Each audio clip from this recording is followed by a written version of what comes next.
I'm James, I'm 27 and I'm from Sussex. I'm Lucy, I'm Jaden's girlfriend and I'm from Surrey. Yeah, when I was 19, my dad was diagnosed with terminal cancer. The day afterwards I'd wake up and my hair was just on my pillow, a bit of a shock at such a young age to see that. It kind of came and gone in patches. I used certain concealers to kind of hide it. And then when he did pass away, it got ultimately a lot worse, kind of a desperate time, and the last thing I wanted to do was see the hair loss associated with my dad passing away. So I contacted several different companies and decided to go into using a hair system. I went to the company and actually went for laser hair treatment before, where they sort of promise you to regenerate your hair follicles and whatnot, with the guarantee that afterwards, if that didn't work, that you would then use, that they would then provide you with another means, which would be a hair system. The laser didn't work, so that was the option for me at the time. It was a desperate thing for me to want to get my hair back, and that was what I went for. I started to lose my hair sort of at the front and then in patches at the back, which was obviously a big shock at the time. It was very drastic, very sudden, which was something normally when people sort of lose their hair, you can see it happening stage by stage. It wasn't the case; it just kind of came on, overnight, so to speak. Yeah, it really did affect my confidence. I think, especially at the age of 19, not a full adult, so to speak. Then, so I think a lot of people who do go through losing their hair at a young age don't have the right mindset to be able to deal with it. Then, especially with what it was associated at the time. Everyone your own age isn't going through anything like that at all, so you feel very much alone. Yeah, using a hair system, it was quite a strange concept to start with. Superficially, it gives you the look that you want, and you'd even get compliments about your hair and whatnot. But underneath that, once a month, you'd have to go back to the same company and have what they call a refusion. So that was taking the hair system out, replenishing it, sprucing it up and whatnot, cleaning your scalp, and then refitting your hair system back on. And during the month, for the first couple of weeks, that was fine. You could go about your business and whatnot, but the last couple of weeks it would get very irritable. Your scalp would feel very red.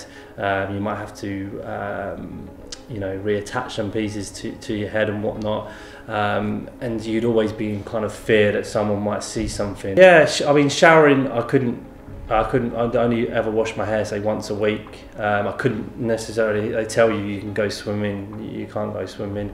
If I wanted to go to the gym, if I went 2 or 3 times a week, the second week or third week, I'd probably have to not go, because you're sweating. That becomes irritable. You feel like it's unhygienic, and it's all just a vicious circle that it kind of in your mind turns into something that who would want to know about this. It's a very weird thing, a very strange thing that you're doing in order to cover up something. And it's always playing in the back of your mind that there's something you're not telling everybody. And in terms of relationships or friends and whatnot, you've always got that barrier or guard up to not get too close to people. Certainly, I know when we met, I wouldn't let you touch my head or whatnot, which was a big thing. And you're always thinking in your head that people are going to find something out. And after so many years of doing it, I needed to kind of change that. I didn't have a clue about James's hair system. We met about 6 months ago, but James only told me a couple of months ago. So for that time, I had no idea. It certainly didn't affect things with us, but obviously James has opened up a lot more to me now, and we're a lot closer because of it. I didn't have an idea. He looked great, and I know he didn't want me to touch his head, but obviously at the time I didn't know why that was. It wasn't really a big issue.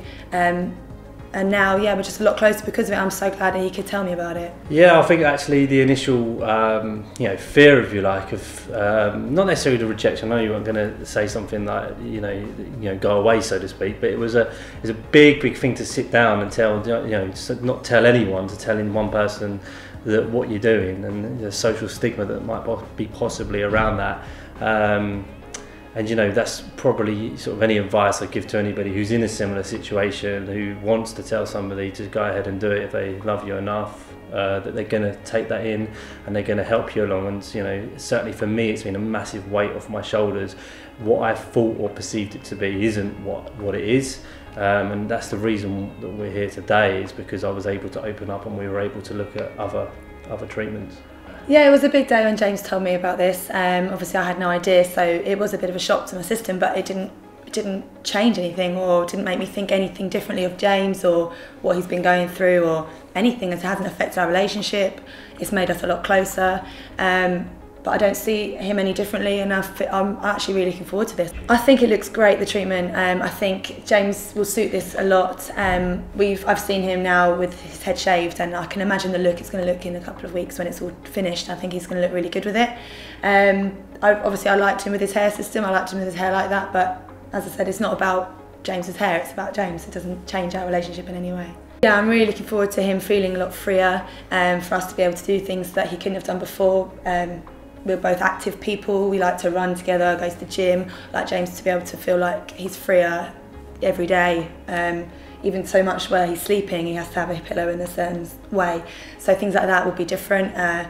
Yeah, showering, going to the gym, all of that will be different. I'm really looking forward to it for him. I found it on my own, but because I hadn't told anybody, I delayed and delayed looking at it. I looked at some videos, seen other people, you know, a lot of websites you go on and you see the sales pitch, you see the pictures they put up, but on here it was very unique. It's people who've had the treatment, uploading their own pictures and videos on forums.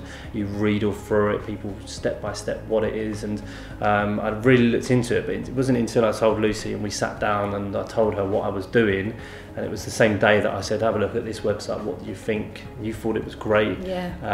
That I'm booked in a consultation to find out a little bit more of what it was all about. I'm looking to sort of rebuild the hairline that I once had, and have some overall coverage. Yeah, that's it really. Yeah, I don't want it to be a straight line. I don't want it to be too, I want it to be quite a soft hairline at the front. I know where my old hairline was. Yeah, I'm booked in for 3 treatments, and they said I might need a 4th. No, I mean I've had a tattoo before. I think I've seen on the forums that it kind of the pain is supposed to be similar to that, if at all. No, I think if you want to get a treatment done as badly as I do and to see the result of it, that you're kind of just going to override the pain thing and just get on with it. I know the treatments, so the first one is going to be 4 hours, so it's going to be a long time. So I guess maybe just get a good book or something.